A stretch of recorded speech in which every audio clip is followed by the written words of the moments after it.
consultant local. Vous me connaissez maintenant, je suis Nancy et je suis accompagnée par ma merveilleuse partner fille. Fille! Donc, voilà, je suis une fille, Audrey. Donc, vous comprenez que c'est ça qu'elle voulait dire, qu'on était mère et fille. C'est ça qu'elle voulait expliquer, mais ça avait l'air étrange. Je vous confirme, je suis encore une fille en 2023. Et aujourd'hui, on reçoit une professionnelle avec multiples talents et j'ai très hâte de vous la présenter. Bonjour, Lina. Bonjour à vous deux. Comment Vous vas-tu? êtes... Mais ça va bien, vous autres. Fait que t'es encore une fille, mais c'est vraiment une bonne nouvelle. C'est vraiment une bonne nouvelle, pas de transformation entre 2022 et 2023. Tu viens de le constater. Attends, Non. ça a l'air qu'elle vient de le constater. Bon, on va prendre notre rôle, là. On va te poser la première question sérieuse. Peux-tu te présenter, nous dire de quelle région tu viens et quelle profession tu fais? Mais en fait, mon nom est Lina Bellé. Moi, j'ai fondé l'école de reconnexion de l'être en mars l'année passée, mais ça fait plus de 15 ans que je suis dans le domaine de la naturopathie, de la nutrition et de l'entraînement. Donc, dans le fond, ce que je suis, le titre, là, c'est vraiment professionnel, mais on en parlera après. C'est naturopathe spécialiste en alimentation fonctionnelle. OK? Mais à ça, on ajoute d'autres sphères. Donc, tout ce qui est la sphère conscience, alimentation intuitive, alimentation hormonale, anti-inflammatoire aussi. Puis, tout ce qui est bioénergie. J'ai aussi des diplômes en psychologie développementale. J'ai une certification en Europe. Donc, tous les suivis regroupent les trois sphères. Parce qu'on n'est pas juste une sphère, on a le corps physique, on a nos émotions aussi, parce qu'on les vit, ces émotions-là, veut pas.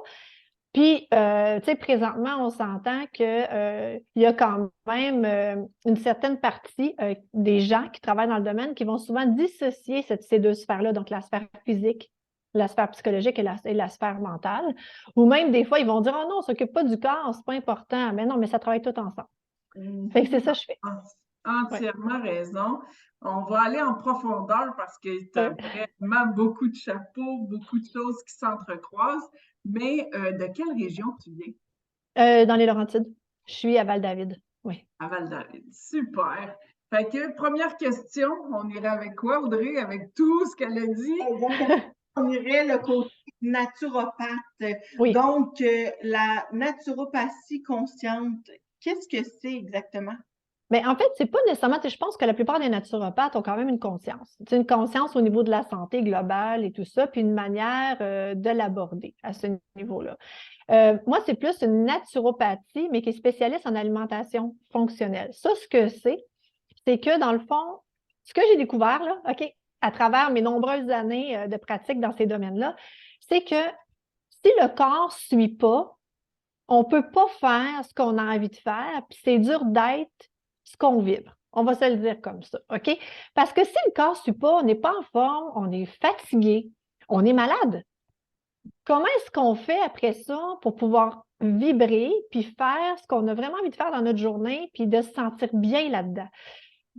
C'est presque pas possible. OK? Donc, je me suis vraiment spécialisée en alimentation parce que pour moi, c'est une base. C'est que si on a un corps qui vibre, on a un corps qui est en santé, ça nous donne l'énergie après ça pour être. Ce que ça fait aussi, c'est que ça nous donne une meilleure gestion émotionnelle. Parce que veut pas, quelqu'un qui ne sait pas que l'insuline débalancée, l'insuline, ce que ça fait, c'est que ça fait des pics, ça fait des gros downs. Souvent, il y a des gens qui se croient dépressifs, mais ils ne le sont pas. C'est qu'ils mangent tellement de sucre que ça leur donne tellement des gros downs qu'ils filent mal émotionnellement après. Donc, c'est toutes des petites choses comme ça. Fait que dans l'alimentation fonctionnelle, on fait vraiment l'évaluation des différents facteurs. On va voir aussi au niveau des chocs émotionnels, des chocs physiques, parce qu'on veut s'assurer que le corps représente la personne puis l'essence de la personne pour avoir une congruence. Puis on travaille sur les trois axes que j'ai nommés tout à l'heure à ce niveau-là. Et dans le suivi, on a du travail énergétique. Ça dépend des gens. C'est toujours fait, dans le fond, c'est toujours la personne qui fait les choses selon ce qui résonne pour elle, finalement. Donc, le suivi, c'est toujours dans un très grand respect de ce facteur-là, là, si je peux dire. Puis ta clientèle cible, pour ce service-là? Est-ce que ça peut être autant des enfants, adolescents, parents, adultes, personnes âgées, peu importe? Oui, tout à fait. Tout à fait. Tu sais, vraiment, dans le fond, au niveau des études, c'est sûr qu'elles sont différentes d'une diététicienne puis d'une nutritionniste. Je ne connais pas vraiment les études qu'elles font. Oui, au niveau médical, c'est sûr que tout ce qui est médicaments, moi, je ne connais pas ça. Donc, je ne travaille pas à ce niveau-là. Fait que je réfère toujours au médecin, toujours. Tu sais, quand la personne prend des médicaments, moi, je n'y touche pas. Sauf que je connais les aliments qu'on peut manger ou ne pas manger avec ces médicaments-là, c'est sûr. OK? Ça, on s'entend. Mais par contre, oui, je reçois des enfants qui sont malades, des enfants qui sont en santé, des athlètes, des personnes qui veulent simplement rééquilibrer leurs hormones parce que c'est quand même important d'équilibrer les hormones. Hein, on a beaucoup d'hormones dans le corps humain. Les gens, souvent, ils pensent qu'on en a juste 2, 3, mais c'est pas ça. Donc, c'est vraiment n'importe qui veut prendre soin de sa santé, qui veut se sentir bien, qui veut avancer dans la vie, qui veut un corps qui résonne avec lui, parce que oui, le corps, c'est important. On ne parle pas du corps dans le terme d'apparence physique, mais l'apparence physique, c'est quand même notre carte de présentation. Donc, c'est pas dans le but d'être beau, d'être fin, d'être plastique, puis de dire je vais être pitoune en bikini sur le bord de la plage. Bon, c'est sûr, si quelqu'un veut ça, il va l'obtenir, c'est correct. Mais le but de ce que moi je parle, c'est vraiment que la personne dise hey, écoute, je regarde mon corps, là, puis ça résonne vraiment avec moi, puis il me permet de faire tout ce que j'ai envie de faire, puis je suis vraiment bien, puis je ne suis pas essoufflée, puis j'ai de l'énergie, puis je peux aller avec mes enfants jouer dehors, puis à la fin de ma journée de travail, j'ai encore de l'énergie pour passer du temps de qualité. Je ne suis pas malade, j'ai pas mal nulle part.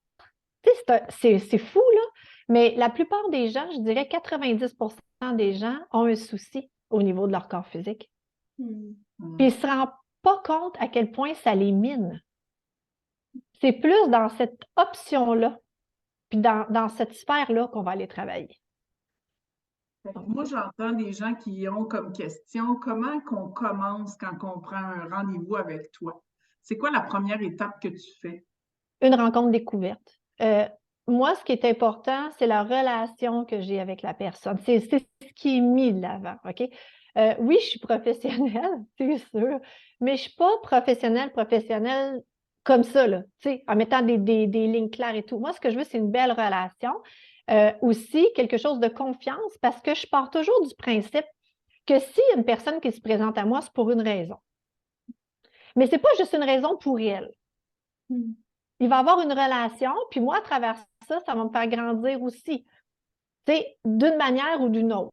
Donc, il faut qu'il y ait une chimie entre les deux personnes. Donc, une rencontre découverte d'une demi-heure où je parle avec les gens, ils m'expliquent c'est quoi leurs besoins, leurs objectifs, tout ça. Puis si ça clique ensemble, bien là, on va faire une rencontre d'évaluation. La rencontre d'évaluation, ça dure 1h30, 2 heures.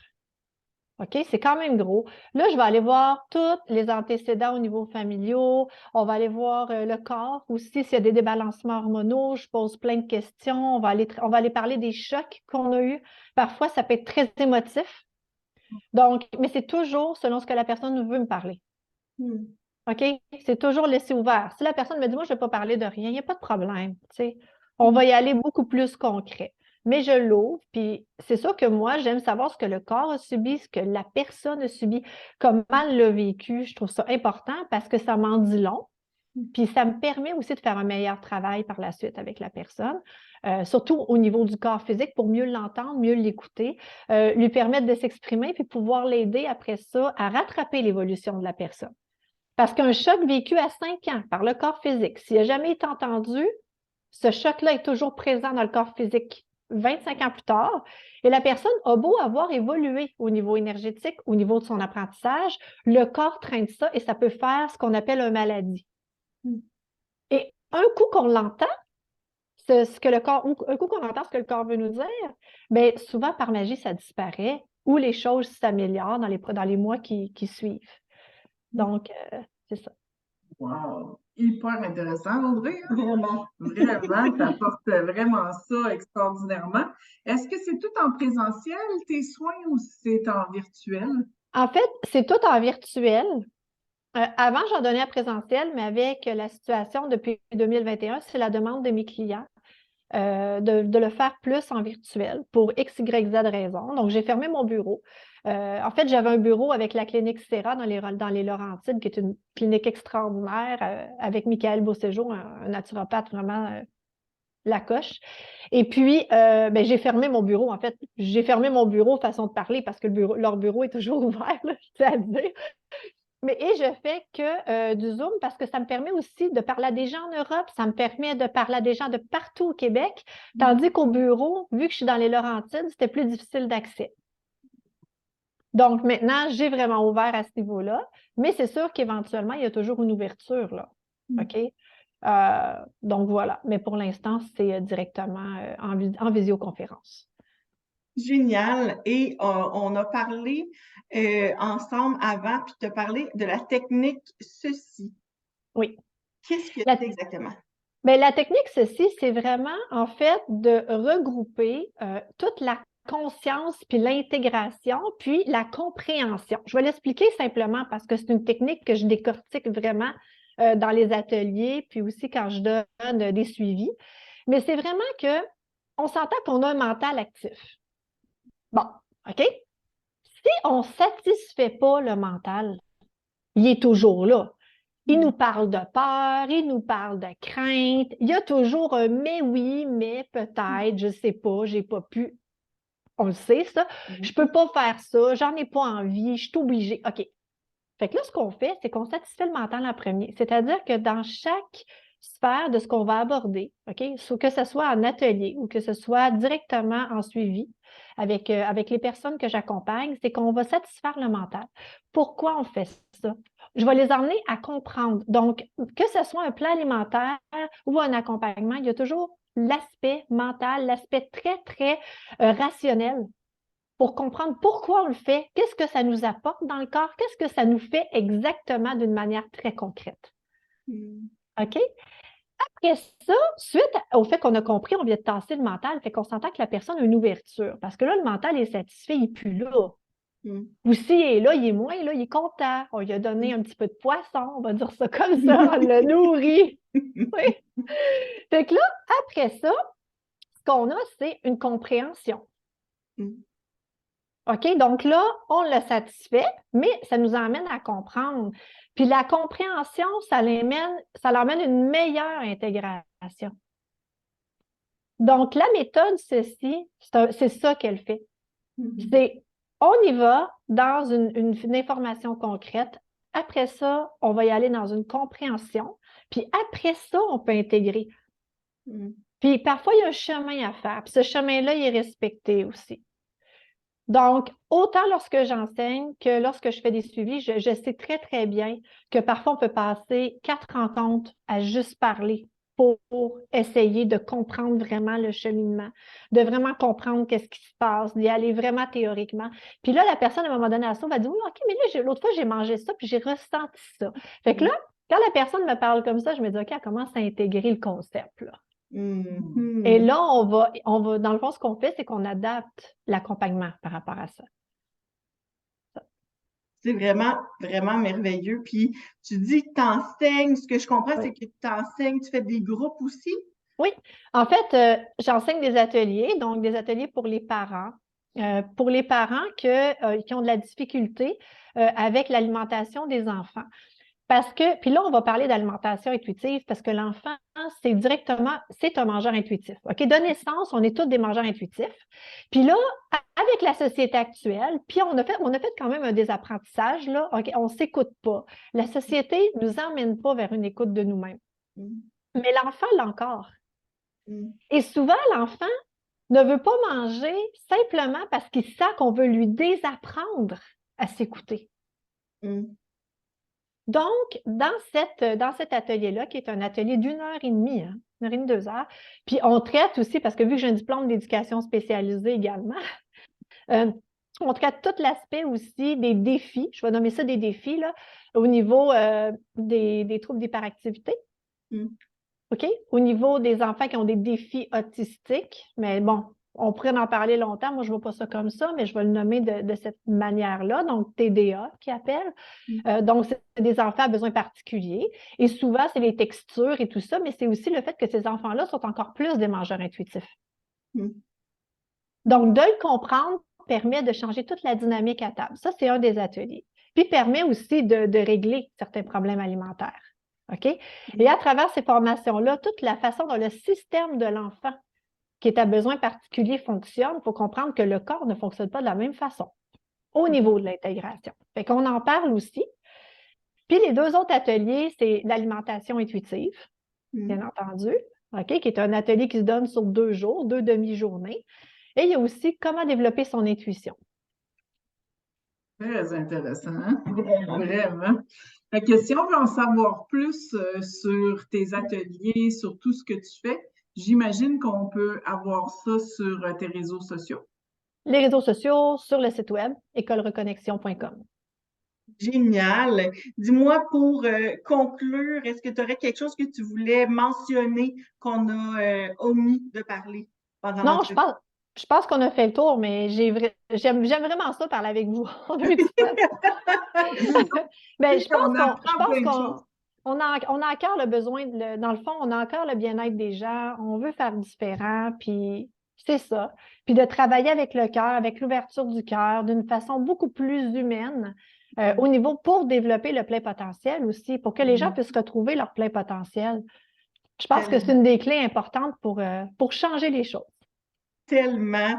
Puis un gros, gros merci. Puis pour tous ceux qui veulent en savoir plus sur toi, qui veulent pouvoir prendre rendez-vous avec toi, je vais mettre ça juste dans la barre d'infos, juste ici en bas. Donc, vous avez juste à aller cliquer là. Puis, on se revoit très bientôt, je suis certaine. Je te souhaite une super belle année 2023. Ben oui, vous autres aussi. Hein? Merci. Moi, je vais pas vous donner des vœux précis, je vais dire tout ce que vous désirez. Que le meilleur. C'est bon, ça? J'aime ça. Un gros merci, Lina. Merci à vous deux. On se revoit, je suis certaine, très bientôt. C'est certain. Merci. Merci. Bye bye.